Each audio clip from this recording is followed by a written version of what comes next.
गणपती बाप्पा मोरया, पुढच्या वर्षी लवकर या हा नारा देऊन आपण आपल्या बाप्पाला विसर्जनाच्या ठिकाणी घेऊन जाण्यास सुरुवात केली. तुम्ही बघितलं असेल, आपण खूप दिवस मेहनत घेऊन आपल्या सुंदर बाप्पासाठी सुंदर डेकोरेशन तयार केले. पण ते डेकोरेशन करण्याला जेवढा वेळ नाही लागला तेवढ्या वेळात आपला बाप्पा आपल्याला सोडून त्याच्या घरी जायला निघाला. 7 दिवस कुठे गेले समजलेच नाही.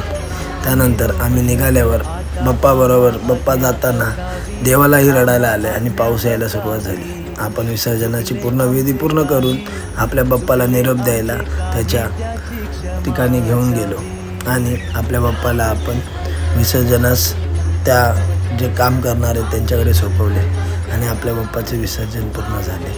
आणि तुम्ही दिलेले प्रेम सपोर्ट हे बघून मला खूप बरं वाटलं. असा सपोर्ट आणि प्रेम मला दरवर्षी द्या. गणपती बाप्पा मोरया, पुढच्या वर्षी लवकर या.